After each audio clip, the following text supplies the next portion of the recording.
Hi, I am Greg Garrett, and I am the narrator of this little video about my 6-year-long study of Fowler's toads and their lives at the Rainwater pool and efforts to use our new thinking about the management of rainwater runoff to provide or create habitat for amphibians. In Providence's historic North Burial Ground, in the shadow of I-95, there is a small depression that collects runoff and fills with water when it rains. This is where all of the water coming off the hill is channeled into the rainwater pool. It fills so reliably based on how much it rains that you could use it for a rain gauge. When full, it takes 2 or 3 weeks of no rain for it to go dry, draining as the water table in the old river floodplain sinks into the earth. It does not go dry in wet years.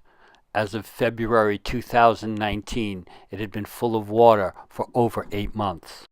But drier years see frequent periods in which there is nothing but cracked mud in the deepest spots.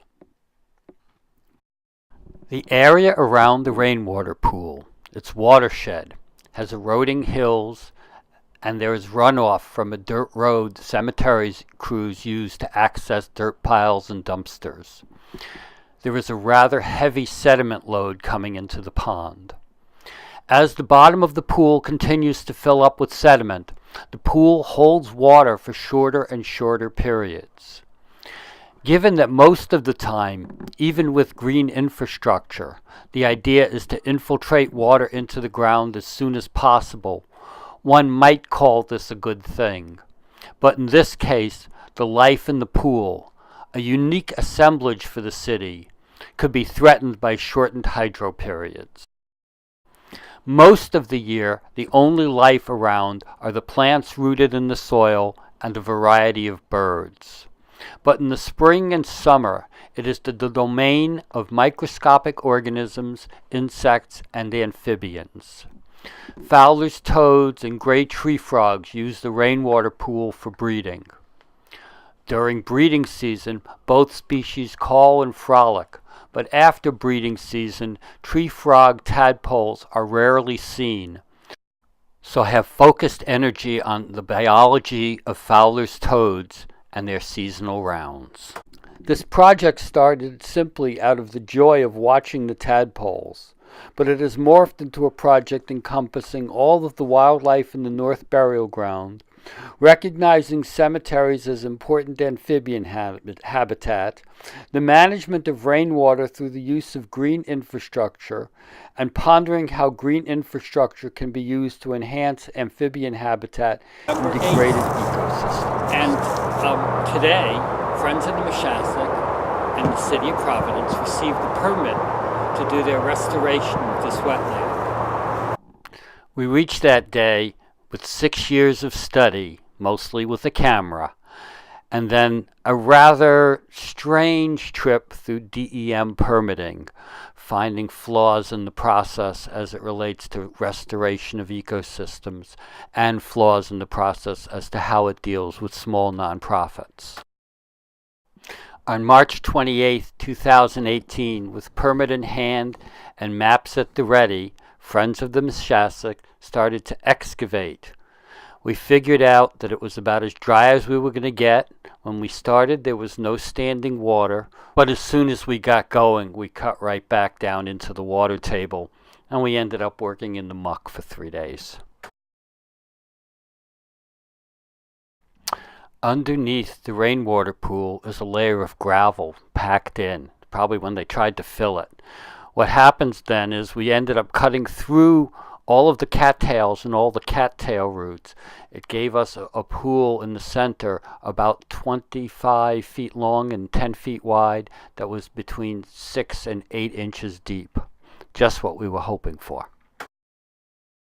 This is what it looked like when it was full a couple of months later and had all greened up. This is what the excavated area looks like when the water is pretty low. Even many months later, notice how well it matches what was on the drawing. The goal was to increase the hydro period, the amount of time the pool held water, by about 5 days. It has been raining, nearly record rains for the year, since the project was done. So at this point we are not quite sure how much longer the hydro period is, but it is likely to be about right on target.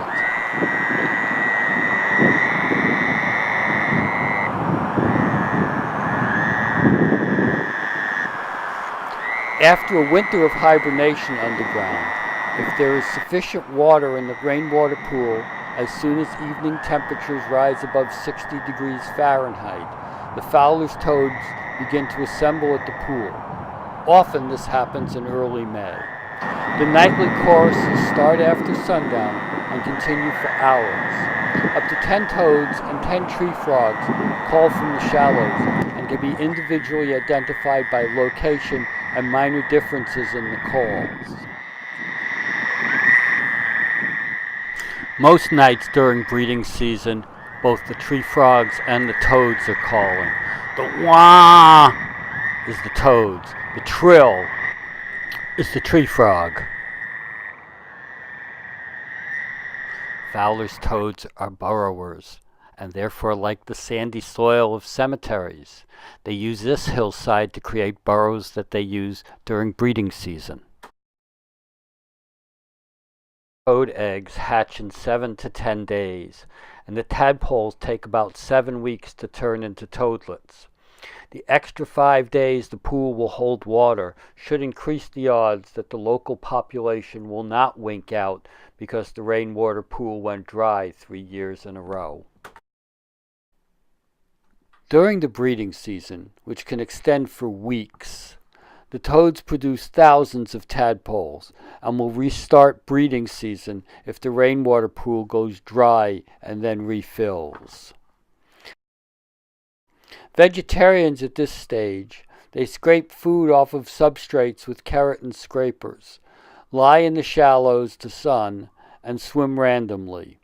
Though they live in dense colonies, they appear to be socially oblivious, reacting when they bump into each other, but exhibiting no positive social behaviors.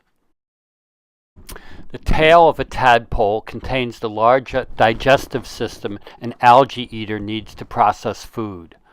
The hind legs start to appear right at the base of the tail about 3 weeks after hatching, and you can watch them grow over time.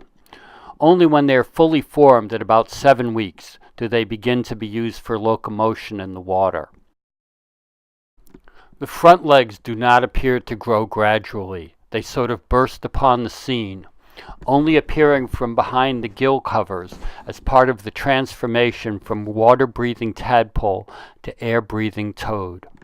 Once the legs appear, the tadpole becomes an air breather and insect eater within 24 hours, while the tail shrinks over about 4 days. In 2018, for the first time in 3 or 4 years, I saw a number of gray tree frog tadpoles. I do not see tree frog tadpoles often enough to really understand what they do, but this year I noticed that they often feed at the surface of the water. The tree frog tadpoles are much larger than the Fowler's toad tadpoles, and with this erect posture feeding, it means they probably need much deeper water than the toads. What you also notice is that the keratin scrapers around the mouth are a different shape. They seem to be more like a comb, where they comb the water. In this picture, you can see the comb in front of the mouth moving. That's what's straining the water. Reflecting the long breeding season, for several weeks, nearly every day, some tadpoles turn into toads. Some of them hang around the rainwater pool for a while. Sometimes you see one that is clearly grown, but eventually they all disperse around the cemetery, to be only rarely seen until they return to the pool the following spring. Often they disperse in large numbers together.